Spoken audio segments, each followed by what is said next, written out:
अस्सलाम वालेकुम। दुरूद शरीफ पढ़।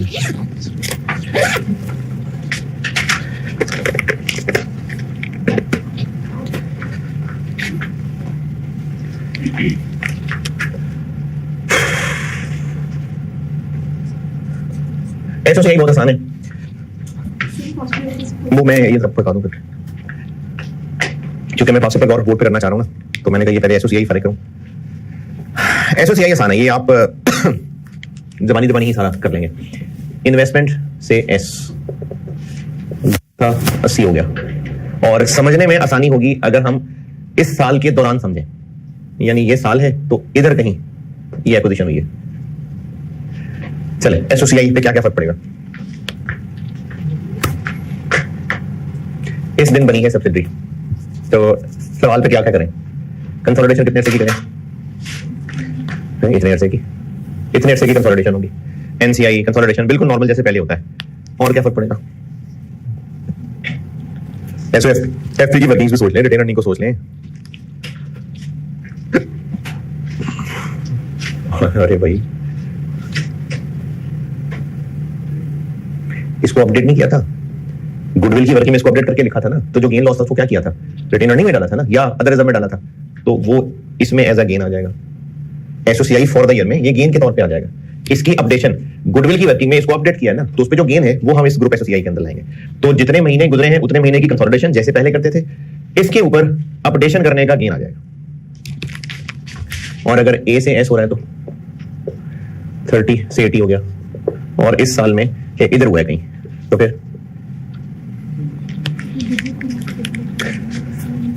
एक तो वो गेन आएगा जो एसोसिएट बेचने का गेन है, और यहां से यहां तक के महीने share of profit from associate आएगा, और यहां से यहां तक कंसोलिडेशन, और छोटे ऐसे बड़ा ऐसे हो गया।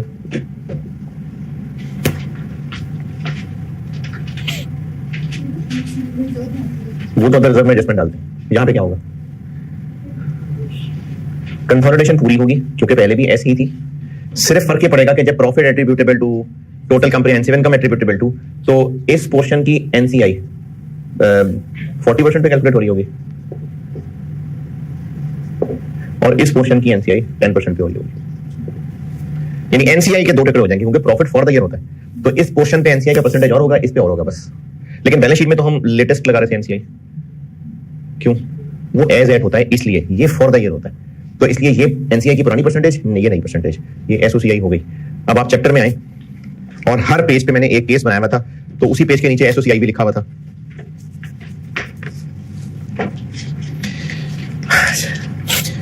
चैप्टर में पेज 41, हर पेज के तकरीबन एंड पे इनकम स्टेटमेंट एसओसीआई वाली लाइनें लिखी हुई हैं, तो तीनों पेजेस पे पढ़ लें वो वाली लाइनें।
जी अगर ये लाइनें पढ़नी तो अच्छा, अब एसओएफपी में क्योंकि वर्किंग्स बतानी थी ना, और ये जो खासतौर पे गेन ऑन सेल ऑफ ए निकालना था या गेन इस पे एडजस्टमेंट निकालनी थी, वो तो एसओएफपी की मेहनत थी। एसओसीआई तो बड़ा सिंपल है, तो इसलिए इसको मैं नहीं कर रहा बोर्ड पे सॉल्व। आप उसका मास्टर क्वेश्चन जबानी जबानी देख लें, इसका मास्टर क्वेश्चन जबानी जबानी देख लें।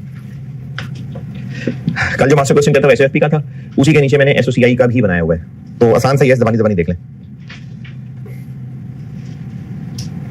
ब्लू ग्रीन, इसमें आपको डेप्रिसिएशन फेयर वैल्यू एडजस्टमेंट की शायद कुछ पूछने वाली लगे, वो आप देख लें तो मैं बता दूंगा। फेयर वैल्यू एडजस्टमेंट और उसकी एक्स्ट्रा डेप्रिसिएशन, ये मैंने इसमें पॉइंट डाला है, वो आप एक बार सारा देख लें, फिर मैं करता हूं डिस्कस।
तो चल रहा है ऐसी गर्मी लग रही है।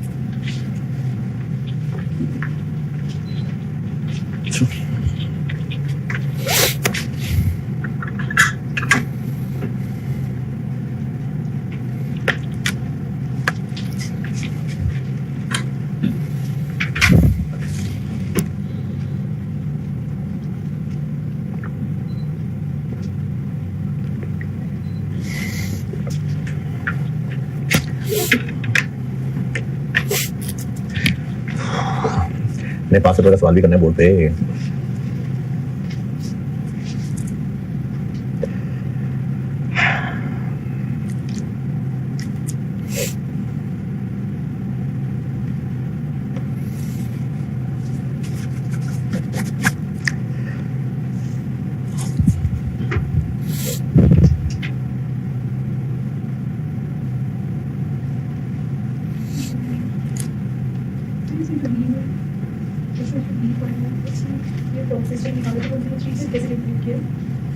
जुआर पे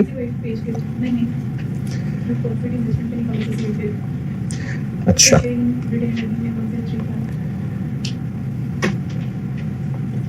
103.5 कैसे निकाला?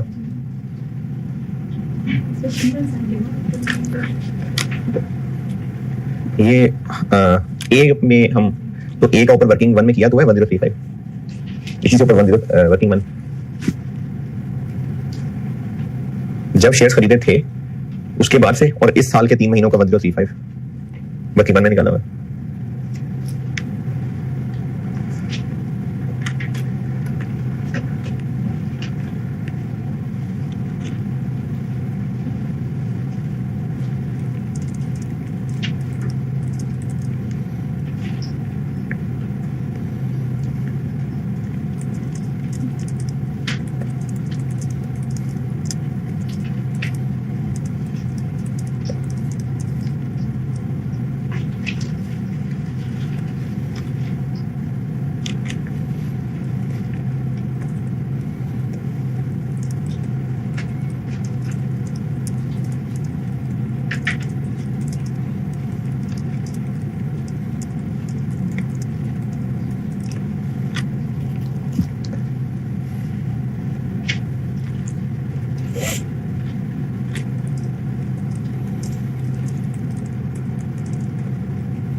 हाँ जी, जब हमने इसको A to S करना है तो A के प्रॉफिट्स का हिस्सा निकालते हुए 1 जुलाई 18 की फेयर वैल्यू एडजस्टमेंट पे एक्स्ट्रा डिडक्शन निकालनी है।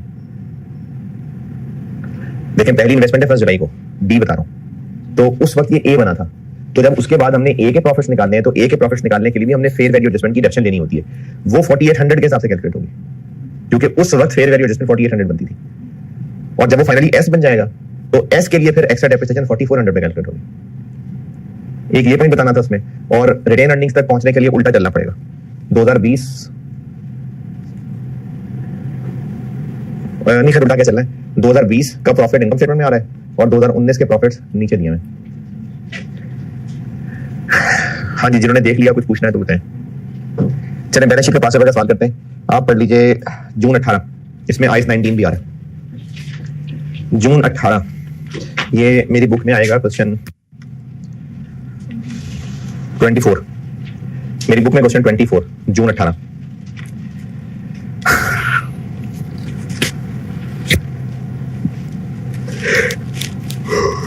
एल बी एल और एफ एल पढ़ ली, मैं करता हूँ बोर्ड पे। यार मैं चाह रहा हूँ कि ना ये सवाल पूरा कर दूं पहले, तो बहुत सारे मसले हैं उसमें। हाँ तो मैं ये सवाल पूरा कर दूं, उसके बाद फिर आपको डिस्पोजल का मास्टर क्वेश्चन कराना है, पास पेपर ये करा दूंगी।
हाँ जी, कितना आसान लगेगा?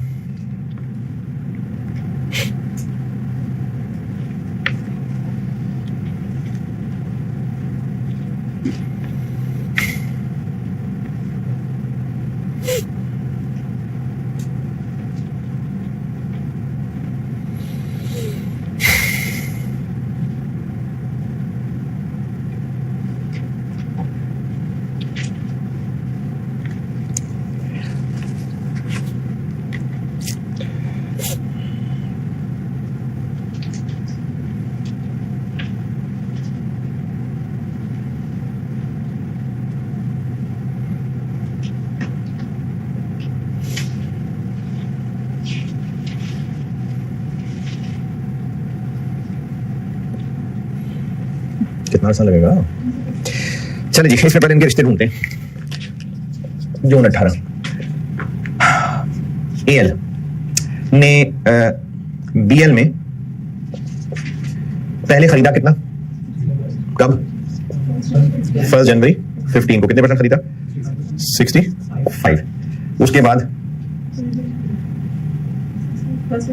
1 अप्रैल 17 को कितना खरीदा? 10। अब ये एस से और बड़ा एस बन रहा है, तो एक्विजिशन डेट क्या बनी? 1 जनवरी, यही एक्विजिशन डेट बनी। तो इससे पहले तो कुछ है ही नहीं ना, ये सब प्री है। इससे यहां तक 65% और इससे आगे ईयर एंड कितना है? 75%। ये इसका एस के साथ रिश्ता हो गया। गुडविल की कैलकुलेशन इस दिन पे होगी। अच्छा, और दूसरा रिश्ता किसका है जी? बीएल। इसने एफएल में कितने परसेंट इन्वेस्ट किया? 60%। कब? 30 जून। तो ये तो इसी साल 6 महीने हुए। और इसकी इसमें कोई डायरेक्ट है नहीं, तो बस ये डबल एस ही है।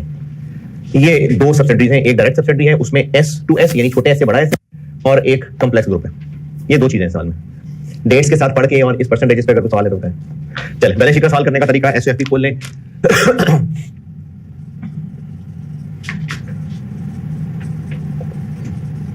Consolidated SOFP as at December 31, 2017 और rupees million. Non current assets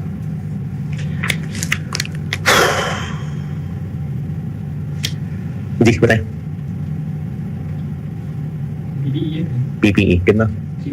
3510 plus 2835 plus 2200। और क्या है? अच्छा, इन्वेस्टमेंट प्रॉपर्टी। इन्वेस्टमेंट प्रॉपर्टी जी 130 45 बस। आगे इन्वेस्टमेंट इन बीएल है, इन्वेस्टमेंट इन एफएल है, ये तो दोनों फारे हो जानी है। और 1-2 लाइनें छोड़ देते हैं, कुछ नई चीज आ सकती है। Current assets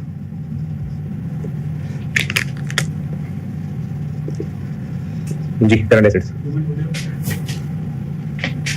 2120 1420 2800। शेयर्स खरीदते हुए शेयर्स दिए नहीं, तो बस कैपिटल फाइनल है। फिर कैपिटल पी का 5500 प्रीमियम नहीं है। अदर रिजर्व्स है कोई? तो फिर क्या है? रिटेन अर्निंग्स है। और एस टू एस है, तो फिर एक एडजस्टमेंट बनती है। वो जो एडजस्टमेंट है वो अदर रिजर्व में भी डल सकती है, रिटेन अर्निंग में भी डल सकती है, तो अदर रिजर्व में डाल दूंगा। Working 2 retained earnings, working 3 NCI, working 4। आगे नॉन करंट लायबिलिटीज,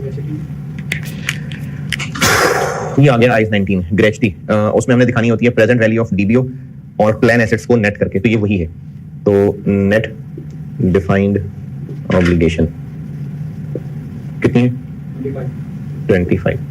चले आगे, और कुछ? अच्छा, वर्किंग 3.1। ये सवाल पढ़ा होगा ना तो अंदाजा हो जाएगा कि उसने आईएस 19 की अकाउंटिंग बेकार की है। बिल्कुल, सवाल अगर पढ़ेंगे तो पता चल जाएगा कि उसने आईएस 19 की सही अकाउंटिंग नहीं की। जो पे किया बस वो एक्सपेंस बना दिया, तो उसने अकाउंटिंग ही सही नहीं की, तो हमें नए सिरे से सारी कैलकुलेशन करनी पड़ेगी। तो इसलिए ब्रैकेट में प्लस माइनस की बजाय सीधी हमने इसकी पूरी वर्किंग तो करनी ही है, वहां से उठा लेंगे फिगर। और नॉन करंट में कुछ फिर भी 4 लाइनें छोड़ देनी चाहिए। करंट लायबिलिटीज जी 1775 1386 1500, ये हो गई एसओएफपी। और गुडविल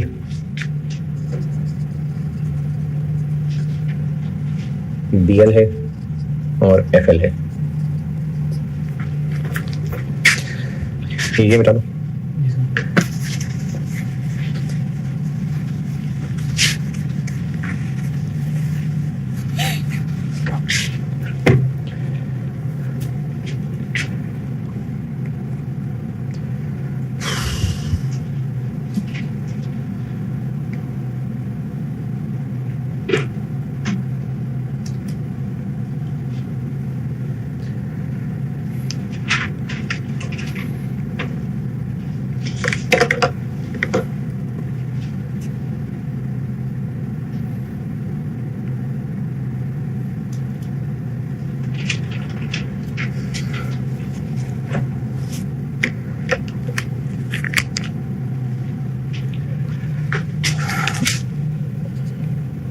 अच्छा, सवाल पढ़ के जब हमने वो रिलेशनशिप बना लिए तो हमें इतना पता चल गया कि इसमें एस 2 है, मतलब छोटा एस बड़ा एस। तो एल, बीएल नया वाला, बीएल पुराना वाला, यानी छोटा एस बड़ा एस और एफएल।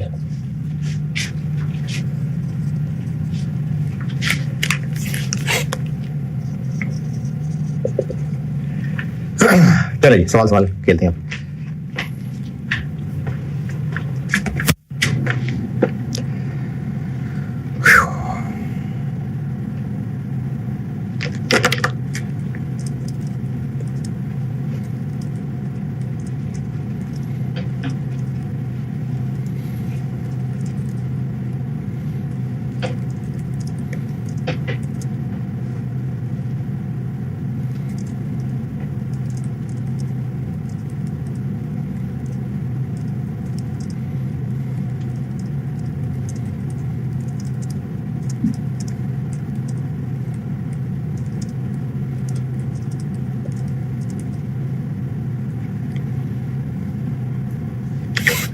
जी चलें आगे।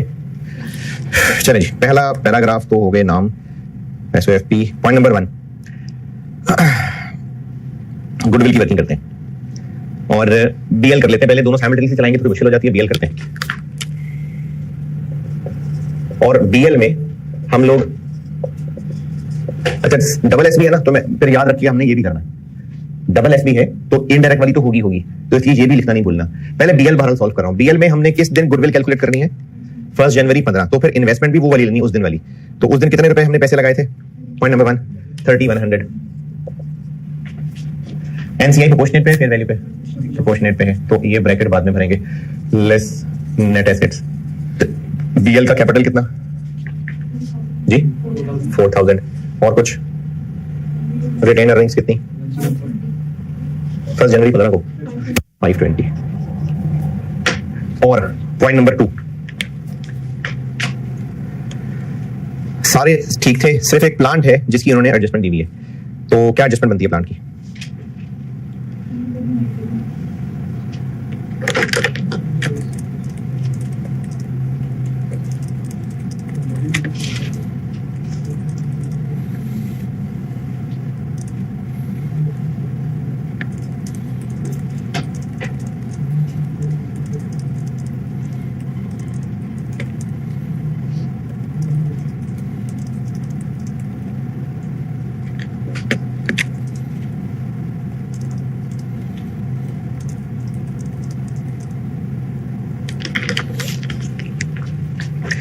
जी क्या करूं उसमें से?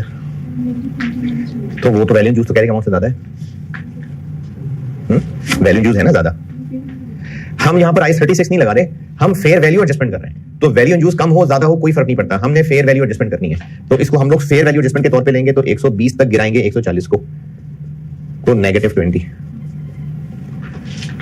और ये प्लांट बेच तो नहीं दिया था कहीं, ऐसी तो नहीं बात हुई। तो फिर यहां लेस और पीपीई में लेस -20। और इसकी लाइफ भी बताई हुई है।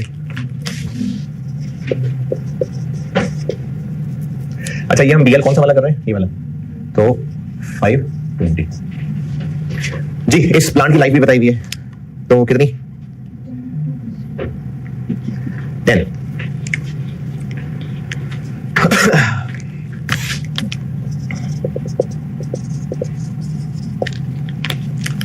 कब की है गुडविल? 1 जनवरी 15, 16, 17। हम 31 दिसंबर 17 पे खड़े हैं। तो 20 डिवाइडेड बाय 10 और आगे इनटू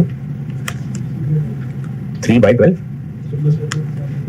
लेकिन हम लोग तो 1 जनवरी 15 से लेके चल रहे हैं। एक्विजिशन डेट तो वही है ना, 1 जनवरी 15। क्यों? हमने चूंकि इसके 2 कॉलम बनाए हुए हैं तो हैं 3 साल, लेकिन उन 3 साल में से 3.25 साल ये नहीं, 2.25 साल ये है, 9 महीने, सॉरी 2.25 ये है, 9 महीने ये है पूरे 3 साल। 1 जनवरी 15 से लेकर 31 दिसंबर 17 पूरे 3 साल बनते हैं। लेकिन चूंकि एस के 2 कॉलम है, इस पे रेट और लगना है, इस पे रेट और लगना है, तो उन 3 साल के भी 2 टुकड़े करने पड़े। 15, 16 पूरा, 17 के 3 महीने, 2.25 साल ये है, और 17 के 9 महीने, 1.25 साल ये है। तो हमें फिर एक्स्ट्रा डेप्रिसिएशन भी दोनों कॉलम्स में अलग अलग लिखनी पड़ेगी।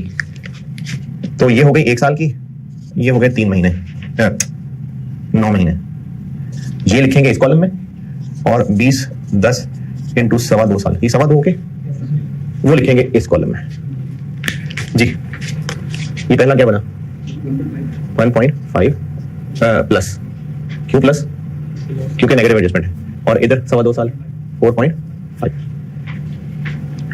रिटेन अर्निंग में ऐड और पीपीई में ऐड 6।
जी 0.2 ओके।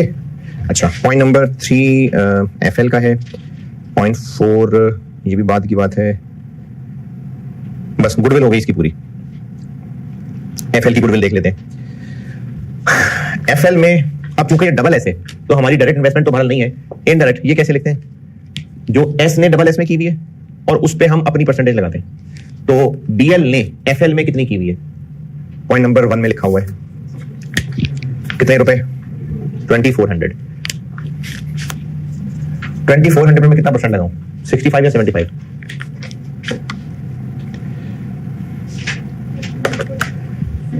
75 क्यों, क्योंकि तब तक हमारी 75 हो चुकी हुई थी, तो 75।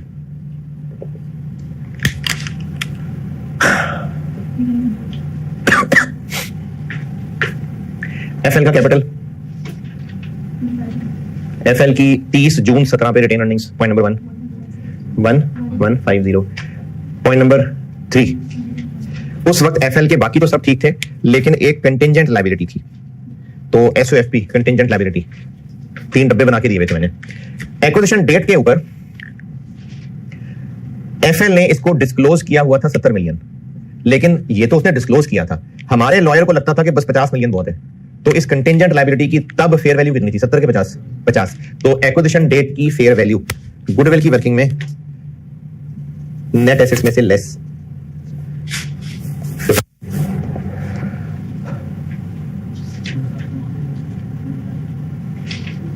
और करंट लायबिलिटीज में ऐड। लेकिन अभी बात आगे भी बढ़ रही है। फिर केसेस बनाए थे कि ईयर एंड तक अगर एस इसको पेएबल बना चुका या सेटल कर चुका, तो ये केसेस बनाए हुए थे। अच्छा, अब इस सवाल में जो पॉइंट टेस्ट हुआ है ना, ये उन केसेस में से डायरेक्टली कहीं फॉल नहीं कर रहा, यानी इस चीज को मैं उस तरह से केस में नहीं बांट सकता था। तो फिर आपको वो रीजन बताता हूं। रीजन ये था, लॉजिक ये थी कि एक्विजिशन डेट तक हम समझते थे कि ये प्री फेज का फटा है और हम इसको गुडविल की वर्किंग में ले रहे हैं। उसके बाद जब तक सेटल नहीं हो जाता हम ऑब्लिगेशन इससे कम नहीं होने देंगे, और कम नहीं होने देगी रीजन ये बताई थी कि अगर हमने इससे कम कर ली तो फिर हमें एक इनकम बनानी पड़ जाएगी, तो जब फड्डा भी सेटल ही नहीं हुआ तो बिला वजह इनकम क्यों बनाए। तो इसलिए कहा था कि एक्विजिशन डेट की फेयर वैल्यू से कम लायबिलिटी शो नहीं करनी, बढ़ रही तो बढ़ा ले, और जो बढ़ रही है मजीद वो पोस्ट फेज का फड्डा होगा। यहां पर उसने बड़ा ही टेक्निकल तरीके से पॉइंट टेस्ट किया। सवाल की पहला सेंटेंस पढ़े, बिल्कुल शुरू, ना सवाल शुरू बिल्कुल। ड्राफ्ट, ड्राफ्ट इसका मतलब है कि हम अभी भी IS 10 फेज के अंदर खड़े हुए हैं। पॉइंट नंबर 3, एफएल की अपनी बुक्स तो खत्म हो गई थी, फाइनेंशियल स्टेटमेंट्स फाइनल हो गई थी 10 फरवरी को, पॉइंट 3 में लिखा हुआ, लेकिन ये कंटिंजेंट लायबिलिटी फाइनली सेटल हुई 15 फरवरी को। अगर एफएल के IS 10 फेज के अंदर, ये बड़ा गहरा पॉइंट है, एग्जाम में बैठ के इतना सोच नहीं आनी थी स्टूडेंट को। अगर एफएल की IS 10 फेज के अंदर अंदर ये ऑब्लिगेशन सेटल हो गई होती, तो चूंकि पुराना केस चल रहा है तो वो यकीनन इसको एडजस्टिंग इवेंट लेता, और अपनी बैलेंस शीट में उसको 40 पे ले आता। चूंकि उसके IS 10 से बाहर निकल गई तो उसकी बैलेंस शीट में अभी भी ये नहीं आ रहा, लेकिन ग्रुप की IS 10 के अंदर आ रहा है और ग्रुप को नजर आ रहा है कि ये इवेंचुअली 40 में हो गई है सेटल। तो चूंकि उसको नजर आ रहा है कि हो गई है सेटल, तो अब हम लायबिलिटी जरूर 40 पे ले आएंगे, और 40 पे ले आएंगे तो हमारी नजर में 10 की लायबिलिटी हो जाएगी कम, और ये हमारे लिए एक बचत है, तो उसको हम रिटेन अर्निंग्स में ऐड कर देंगे। अब ये पॉइंट केसेस में उस तरह से कवर नहीं हो सकता, तो इसलिए फिर आपको लॉजिकल डिस्कशन करके बताया है। 10 ये पॉइंट 3 की अंग्रेजी दोबारा देख लें।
जी पॉइंट 3 की अंग्रेजी ओके। चलिए पॉइंट 4, ये भी गुडविल की चीज नहीं है। पॉइंट 5 6 बस गुडविल हो गई पूरी।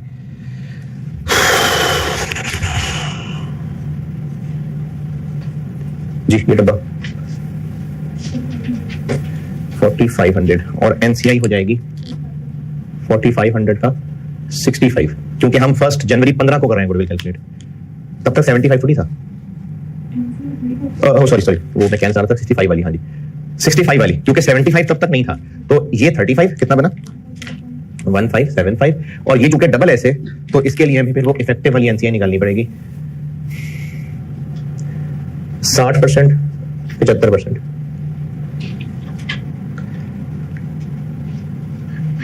हम्म 45 और इफेक्टिव NCI क्या बन गई 55। अच्छा ये सिर्फ कैलकुलेशन है ना, इसलिए देखिए NCI 55% आ रही है, तो कोई बात नहीं इफेक्टिव है। तो NCI इसका क्या बना डब्बा 3, तो 3600 का 55% 1980, तो गुडविल हो गई 15 और इसकी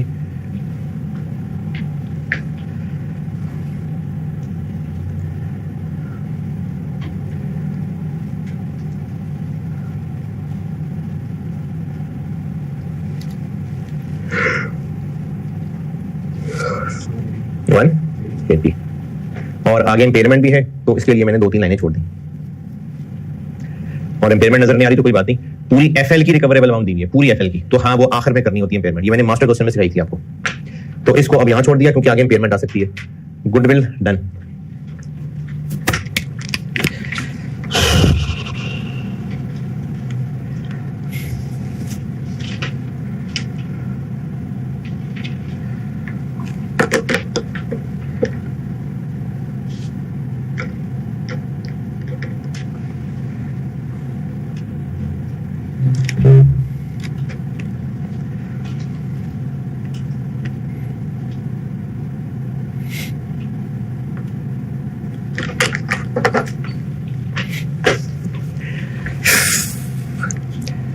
पॉइंट नंबर 1 में कुछ रह गया, point 2 done, point 3 done, point 4, point number 4, 1 जुलाई 17, ये अच्छा पॉइंट से बड़ा कुछ है। 1 जुलाई 17 यानी इस साल में 6 महीने गुजरी हुई बात है। 1 जुलाई 17 एएल ने बीएल को बिल्डिंग बेची है प्रॉफिट पे, तो यूआरपी बिल्डिंग प्रॉफिट पे बेची है तो यूआरपी जरूर आ जाता अगर आगे वाली कहानी ना लिखी होती। तो बीएल ने वो बिल्डिंग खरीदते ही किराए पे दे दी। अच्छा, बिल्डिंग किराए पे देने से वो इन्वेस्टमेंट प्रॉपर्टी बन जाती है। तो एएल ने बिल्डिंग बीएल को बेची, बीएल ने आगे वो किराए पे दे दी, तो हाँ ठीक है वो इन्वेस्टमेंट प्रॉपर्टी है। लेकिन बीएल ने इसको अपनी बुक्स में कॉस्ट मॉडल पे रखा, जबकि ग्रुप की पॉलिसी इन्वेस्टमेंट प्रॉपर्टी को फेयर वैल्यू मॉडल पे रखना है। तो हमने अकाउंटिंग ग्रुप पॉलिसीज के मुताबिक करनी होती है। तो बीएल ने इस इन्वेस्टमेंट प्रॉपर्टी को कॉस्ट मॉडल पे रखा हुआ है, हमने इसको फेयर वैल्यू मॉडल पे लाना है। तो आईएस 16 से निकाल के आईएस 16 कह रहा हूं, आईएस 40 कॉस्ट मॉडल से हटा के आईएस 40 फेयर वैल्यू मॉडल पे लाना है। यहां तक की बात जो बोली वो समझ आई। अब क्योंकि हमने इसको कॉस्ट मॉडल से हटाना है, तो जो एस ने मतलब बीएल ने डेप्रिसिएशन चार्ज की हुई है वो फिर हम रिवर्स कर देंगे, क्योंकि उसने तो कॉस्ट मॉडल पे रखा हुआ है, तो वो हम रिवर्स करेंगे और हम फेयर वैल्यू मॉडल पे लाएंगे। तो डेप्रिसिएशन रिवर्स कर देते हैं। बीएल ने डेप्रिसिएशन कितनी चार्ज की होगी? बीएल ने ये कितने की खरीदी थी हमसे? 50 की। तब इसकी लाइफ कितनी बाकी थी? 5 साल। और ये कब का वाकया है? तो बीएल ने क्या किया होगा, 50 मिलियन को 5 पे डिवाइड करके 6 महीने की डेप्शन चार्ज की होगी। कितनी? 5। नए बीएल ने, पुराने बीएल ने? नए बीएल ने, क्योंकि तब तक हम इसमें शेयर खरीद चुके हुए थे, तो यहां उसने डेप्शन चार्ज की होगी, हम एड बैक कर देते हैं। नया बीएल 1 अप्रैल को बन गया था, ये वाकया 30 जून का है, तो इसलिए नए बीएल में डेप्रिसिएशन हम रिवर्स कर रहे हैं। रिटेन अर्निंग में ऐड और पीपीई में ऐड, पीपीई में यहां ऐड, और देखें ये वापस 50 पे आ गई, ये वापस 50 पे आ गई। अब इसको ग्रुप पॉलिसी यानी फेयर वैल्यू मॉडल पे लाना है। तो फेयर वैल्यू मॉडल पे लाना है तो ईयर एंड पे फेयर वैल्यू पे अपडेट करना है। वो कितनी है? 58। तो 8 हम यहां बढ़ा देते हैं, और फेयर वैल्यू मॉडल जो भी गेन लॉस है वो पीएनएल में जाता है।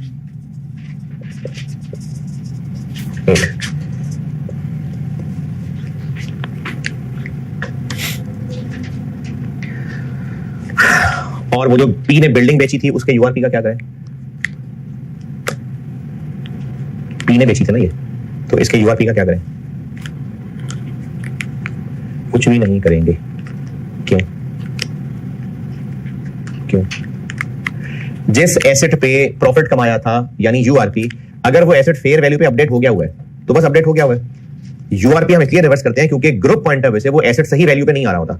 ये बात मैंने आपको इन्वेंटरी पढ़ाते हुए भी बताई थी, और जब मैं एसएफपी रिवाइज करा रहा था तो अदर एडजस्टमेंट्स डाल के मैंने एक लाइन भी लिखी हुई थी। दोबारा, यूआरपी कैलकुलेट इसलिए की जाती है कि जिस एसेट पे प्रॉफिट कमाया था वो बायर की बैलेंस शीट में आ रहा होता है, और ग्रुप पॉइंट ऑफ व्यू से वो ओवर वैल्यू होता है, यानी उसमें प्रॉफिट छुपा हुआ होता है, तो हम उसको औकात पे लाते हैं। लेकिन अगर बायर उस पे आगे कोई और आईएस लगा बैठा है और उस कोई और आईएस की इस पे नई वैल्यू डाल ली है, तो फिर ग्रुप पॉइंट ऑफ व्यू से वो गलत वैल्यू नहीं आ रही।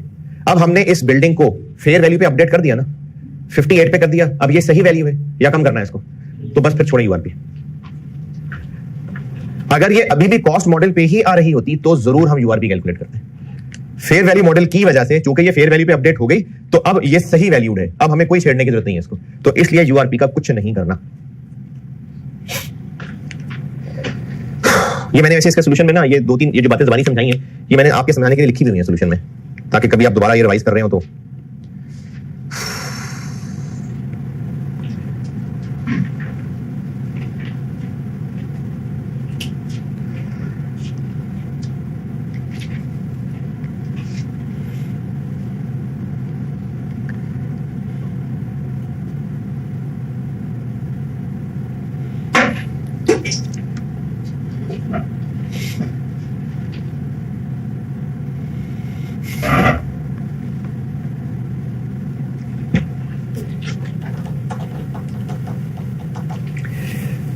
हाँ जी, ये सारा पॉइंट ओके।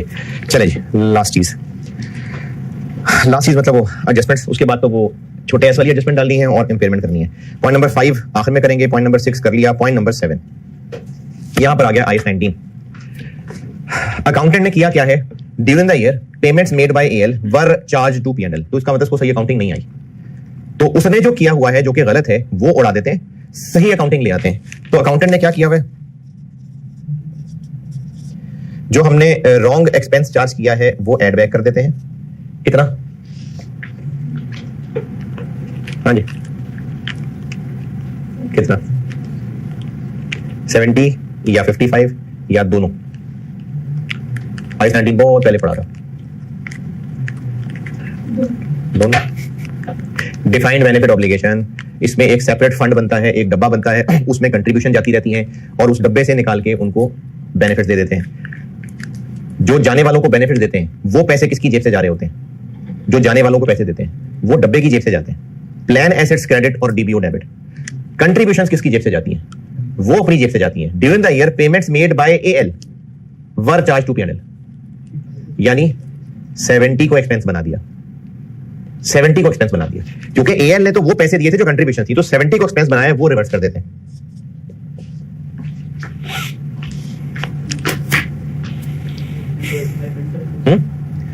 और अब चूंकि जो उसने किया था हमने जीरो कर दिया, तो अब हम जीरो पे खड़े। सही अकाउंटिंग कर लेते हैं। तो सही अकाउंटिंग के लिए वो जो एक रिकंसिलिएशन सिखाई थी आपको वो बनानी पड़ेगी। वहां से हमें वैल्यूज मिला करती हैं। डीबीओ की होती है एक और एक प्लान एसेट्स की होती है। ये दो रिकंसिलिएशंस बहुत पुरानी बात है। IAS 19 में दो रिकंसिलिएशन बनाते हैं। ओपनिंग बैलेंस होता है, इस ओपनिंग पे इंटरेस्ट लगता है। अच्छा, वैसे तो दो अलग अलग रिकंसिलिएशंस हैं, मैं सिर्फ जगह मैनेज करने के लिए दो कॉलम बना रहा हूं।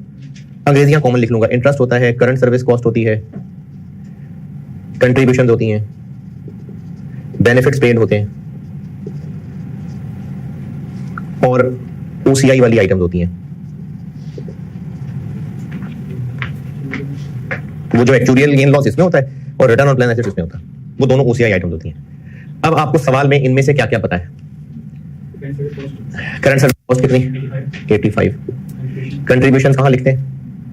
Plan assets debit, cash credit, फिर benefits paid, DBO debit, plan assets credit. इस टेबल में से और क्या पता है? यानी OCI। अब आप वो जो OCI आइटम है वो एक्चुअल गेन लॉस है कि रिटर्न ऑन प्लान एसेट्स है? नहीं पता, तो किसी एक में डाल दे। चले इसमें डाल देते हैं। 10 का गेन है, गेन तो नेगेटिव के पॉजिटिव, नेगेटिव। लायबिलिटी कम हो तो गेन होता है। ये चीजें पता है बस। उस टेबल के नीचे भी पता है कुछ। प्लान एसेट्स का ओपनिंग पता है कितना? 320। अच्छा, अगर ये 320 है तो इसका मतलब ये 345 है। ये कैसे?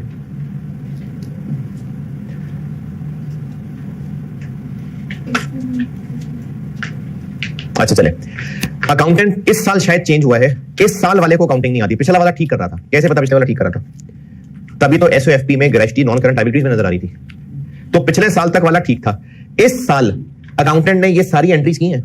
नहीं, उसने सिर्फ एक एंट्री की है, एक्सपेंस डेबिट कैश क्रेडिट 70। इसका मतलब उसने ये कोई एंट्रीज नहीं की। ये कैसे पता कोई एंट्रीज नहीं की? कहा भी हुआ है उसमें नो फर्दर। इसका मतलब है जब ये अकाउंटिंग ही नहीं की तो बुक्स में जो ईयर एंड पे बैलेंस आ रहा है, जो बैलेंस शीट में, वो इनफैक्ट यही वाला ही आ रहा होगा। देखें, जब ड्यूरिंग द ईयर अकाउंटेंट ने डीबीओ में कुछ डेबिट क्रेडिट ही नहीं किया, उसने एंट्री ही एक की है, एक्सपेंस डेबिट कैश क्रेडिट। ना डीबीओ में को डेबिट क्रेडिट किया है, तो ना प्लान एसेट्स में डेबिट क्रेडिट किया है। उसने किया ही नहीं डेबिट क्रेडिट। तो इसलिए जो बैलेंस शीट में बैलेंस आ रहा है वो इनफैक्ट ओपनिंग वाला ही है। और बैलेंस शीट में कितनी आ रही है ग्रेच्युटी? 25। तो इसका मतलब है डीबीओ इससे 25 ज्यादा था, तो ये वो 345 है। बहुत गहरी गहरी बात है। अब हम इसको बाकी भर सकते हैं। इंटरेस्ट कितने परसेंट है? 12 लगाएं। 40 1.4।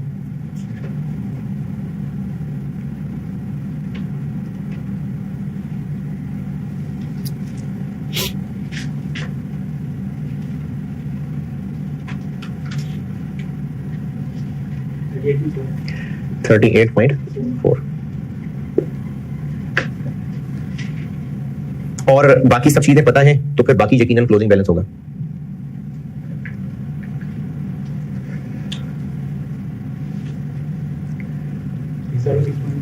जी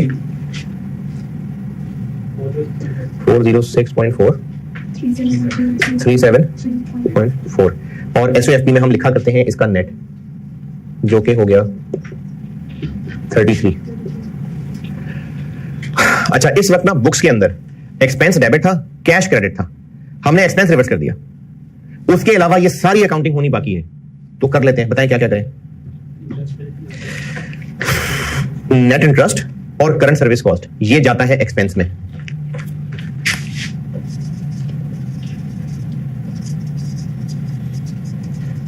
करंट सर्विस कॉस्ट कितनी है?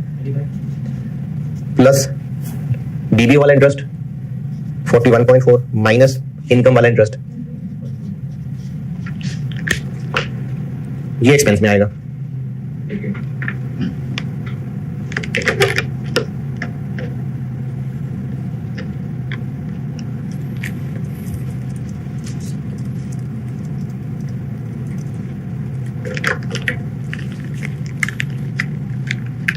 क्या बना देखिए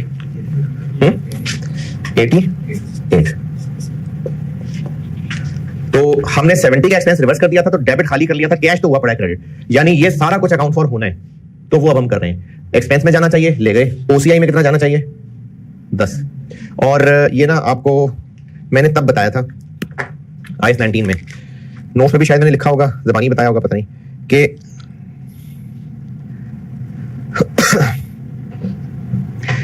ये जो आईएस 19 वाला ओसीआई गेन लॉस होता है ना, ये प्रेजेंट ओसीआई में करते हैं, लेकिन लेके रिटेन अर्निंग नहीं जाते।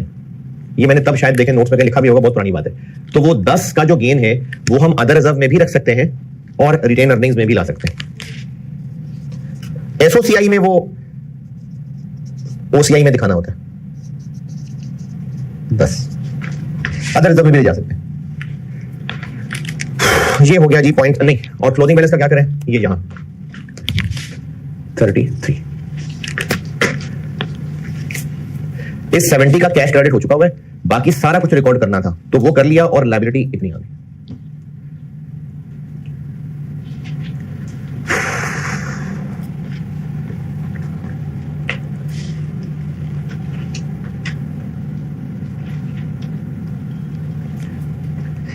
अच्छा, ऐसे ही टैली करने के लिए बता रहा हूं, अगर ना पसंद आए तो दफा करना। 70 और -88 18 10 -8, यानी हमने रिटेन अर्निंग को 8 कम किया और लायबिलिटी को 8 बढ़ा दिया, 25 से 33 कर दिया। तो हमने ये डबल एंट्रीज पूरी कर दी। एसओएफपी है ना, तो डबल इफेक्ट हो गया। रिटेन अर्निंग में नेट हमने 8 बढ़ाया है, कम किया है, और लायबिलिटीज में 8 बढ़ा दिया, 25 से 33 कर दिया। सवाल में 25 था, हमने 33 कर दिया जी। 0.7 0.7 डन।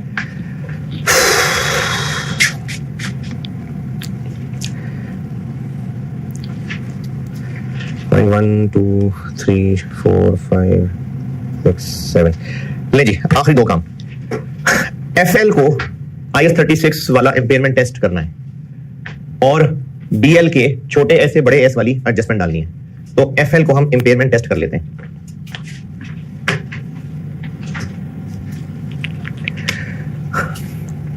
अच्छा, आप ना इसको बिल्कुल भूल भाल गए होंगे, तो एक काम ये करें कि कंसोलिडेशन के चैप्टर पे आए, दूसरे ही पेज पे, इस चैप्टर के दूसरे पेज पे, चैप्टर का पेज 2।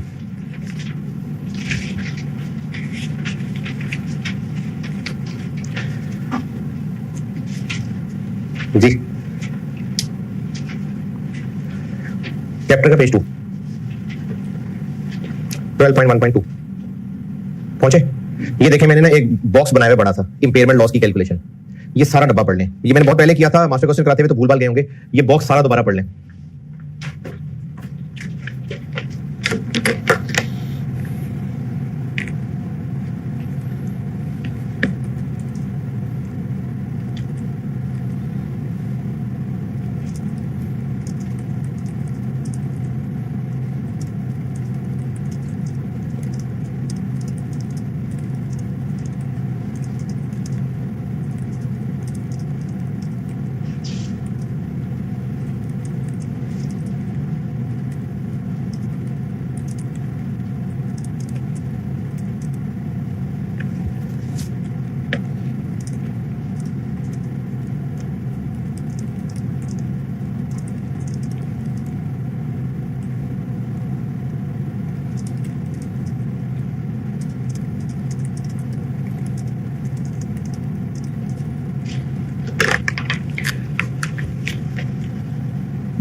जी हमने जिस पूरी सब्सिडरी को एज सीजीयू लेना है, कैरिंग अमाउंट में उसके नेट एसेट्स लेने हैं, मतलब इक्विटी, और उसमें ग्रुप एडजस्टमेंट भी सारी डाल देनी है सिवाय इंटर कंपनी एलिमिनेशंस की, क्योंकि एलिमिनेशंस ग्रुप की इक्विटी के अंदर कोई चेंज नहीं ला रही होती।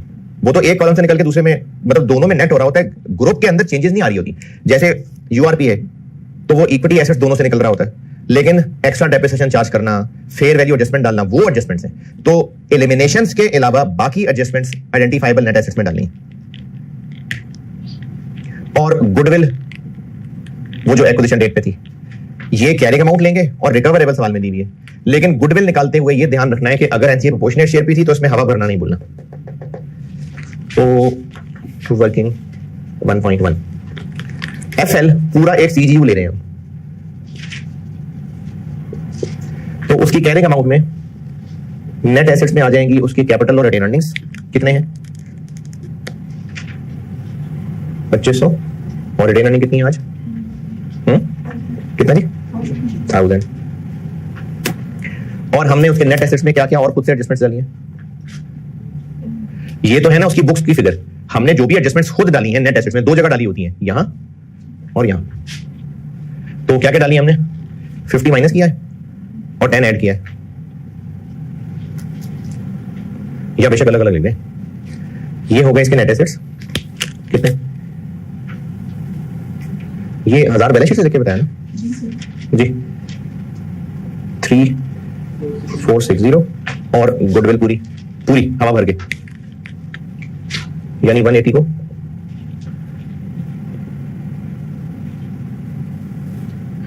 कितने से हवा भरे?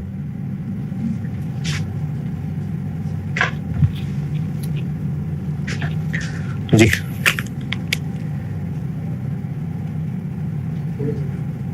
तो कैरिंग अमाउंट बन गई 3860 और रिकवरेबल अमाउंट कितनी है?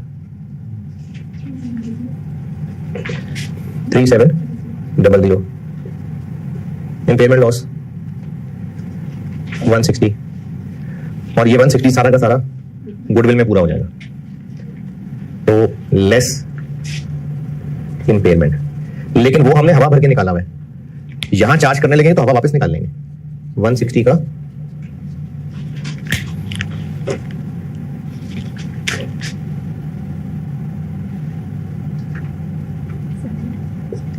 इम्पेयरमेंट यहां से लेस, और एनसीआई प्रोपोर्शनेट पे है तो यहां से लेस।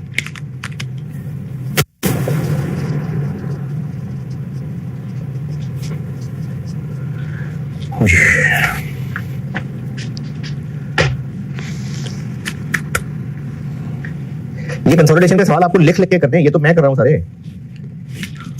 डिस्पोजल पढ़ा लूंगा ना तो फिर नए सवालों पे भी आएंगे, क्योंकि डिस्पोजल इंपॉर्टेंट है, एग्जाम में होता है अक्सर।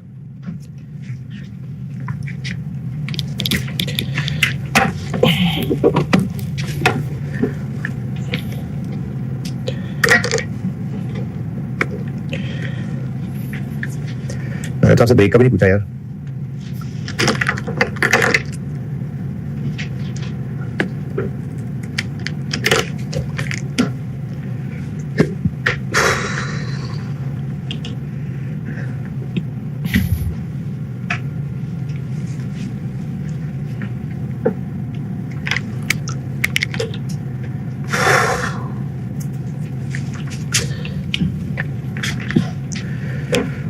हाँ जी इम्पेयरमेंट। अच्छा भाई क्या क्या रह गया? हाँ ये लाइनें तो भरे ना। एसओएफपी में एएल की रिटेन अर्निंग कितनी? 2000। बीएल की एसओएफपी वाली कहां लिखूं? इधर कितनी है? 1314। यहां और यहां कौन सी लिखूं जो कि उस चेंज ओवर वाले दिन थी? 815। एफएल 1000 और यहां 1150।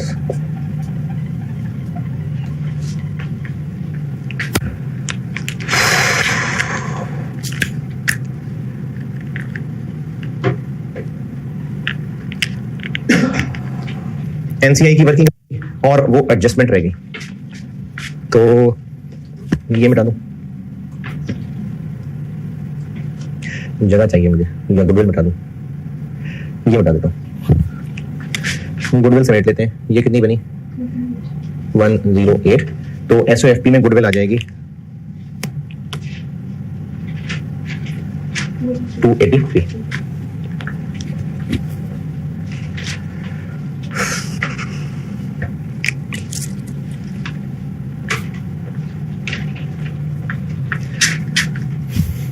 अच्छा, बाकी चीजें समेट लें जरा, थोड़ी तसल्ली हो जाएगी।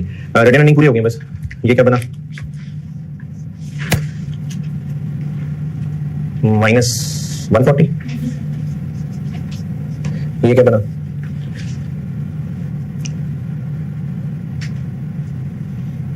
ये 4.5 है। नहीं भाई,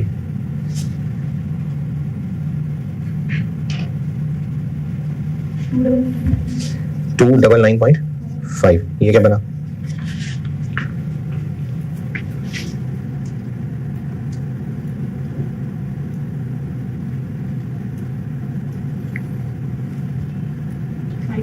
फाइव 113.5। अच्छा, इस पे लगना है 45, पुराने एस पे 65, नए एस पे 75। इन तीनों के शेयर यहां ले आए और इसका ग्रैंड टोटल हो जाएगा। कर दे, मेरे पास जगह नहीं है। उन तीनों के शेयर यहां ले आए और इसका टोटल बता दें।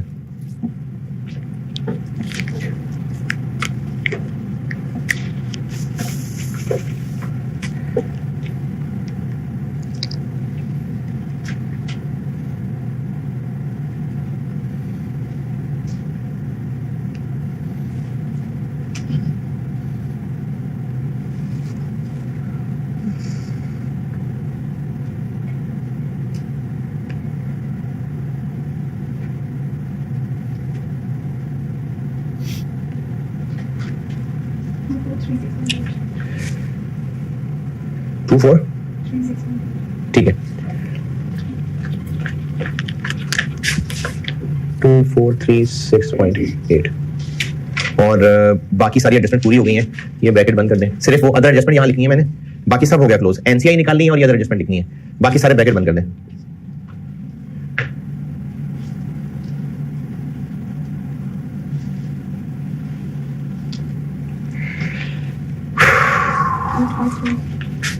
एट 531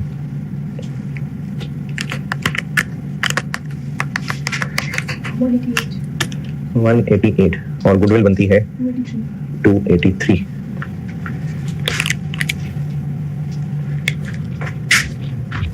और करंट एसेट्स बन जाएंगे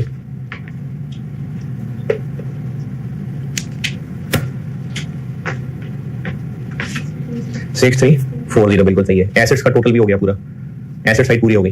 देखें कितनी,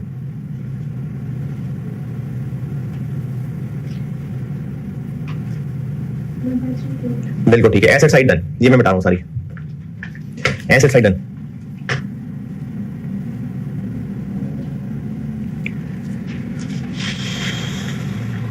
हाँ जी,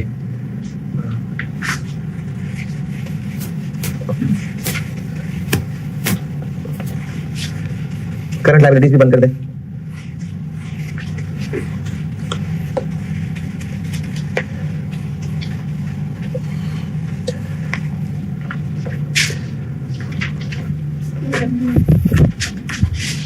जी 4701।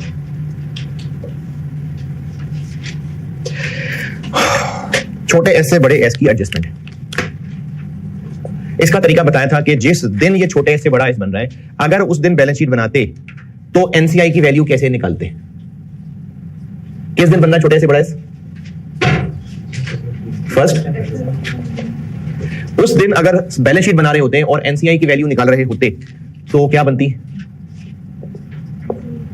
एक्विजिशन वाली एनसीआई 1575। रिटेन अर्निंग्स कौन सा वाला कॉलम ले रहे होते? ओल्ड वाला 299.5 35%। 1082 1679. ये उस दिन एनसीआई होती और ये 35% होती। हम उस दिन इनसे कितनी खरीद रहे हैं? 65 से 75 पे जा रहे हैं, 10। तो हम चूंकि 10 खरीद रहे हैं तो डिक्रीज इन एनसीआई कितनी आ रही है? 1679.82 10 बाय जी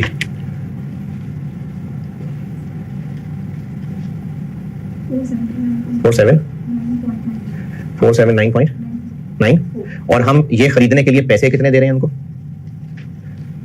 वो जो 10% शेयर्स खरीद रहे हैं पैसे कितने दे रहे हैं उसके लिए? 440। थोड़े दे रहे हैं ज्यादा दे रहे हैं? तो इसका मतलब हमें गेन हो रहा है 39.94। ये आ गई अदर रिजर्व में एडजस्टमेंट 39.94।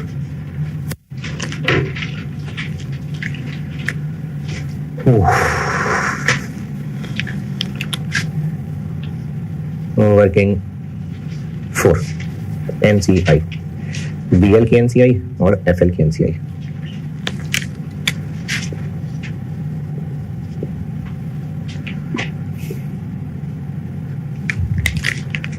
पंद्रह 75 को 35 से 25 बना देंगे।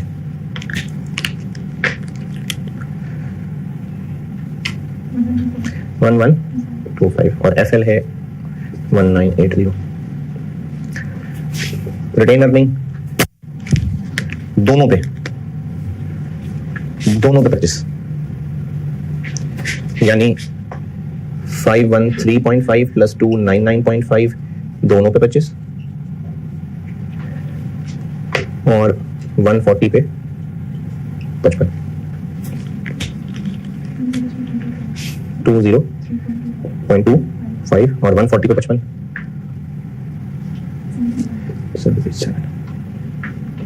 और डबल एस वाला सवाल है। डबल एस इन्वेस्टमेंट पे 25% आके यहां से माइनस कर देंगे 600 माइनस, ये बन गई 1903 और ये हो गई बैलेंस डाउट लग रही है मुझे जी 72.25। तो ग्रैंड टोटल क्या बन गया 2631.25। तो कहीं टैली हो रही है क्या? नहीं 2631.26।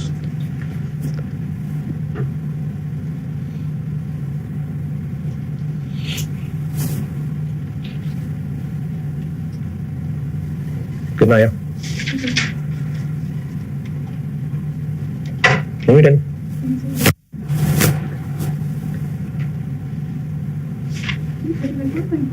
जी 39.94 ये वाला।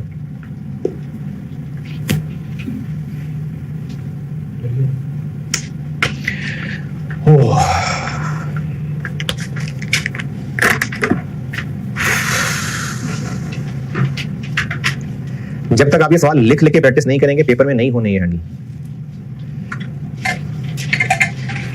और ऐसी अटेम्प्ट्स भी हैं जिनमें कंसोलिडेशन से 2-2 सवाल आएंगे।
हाँ जी आप बताएं अगर दिमाग काम कर रहा है तो वो जो होमवर्क में पूछना है कुछ, अगर सेंसेस में है अभी तो।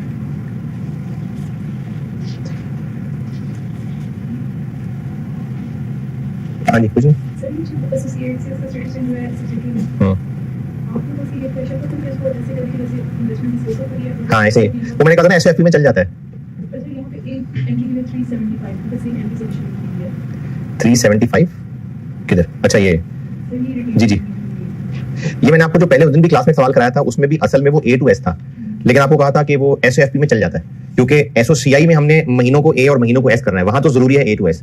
एसओएफपी में ऐसे चल जाता है कि आप ए को गोल ही कर जाएं, करना चाहिए नहीं गोल, लेकिन काम चल गया। अगर आपने ए से सॉल्व किया है और उसमें फिगर्स पूछनी है तो पूछ लीजिएगा, अदरवाइज एसओएफपी में ए टू एस जाते हुए ए को गोल करने से काम चल जाता है। यानी ये मैंने शॉर्टकट नहीं लगाया हुआ, ये दोनों सवालों में आईक्यूब के सॉल्यूशन में ए को गोल किया हुआ, तो चल जाता है, लॉजिकली चल जाता है काम, क्योंकि हमने रिटेन अर्निंग्स की वर्किंग करनी है, कोई प्रेजेंटेशन थोड़ी कर रहे हैं एसओसीआई में, हम तो बस उसको सिर्फ कैलकुलेट कर रहे हैं। ये तो हमारी सिर्फ कैलकुलेशंस की वर्किंग है, हम चाहे प्रॉफिट ऑन ए डालें चाहे ना डालें, निकालनी तो एंड रिजल्ट रिटेन अर्निंग्स ही है। इसलिए एसओएफपी की हद तक ए टू एस जाने में ए का गोल होना खैर चल जाता है।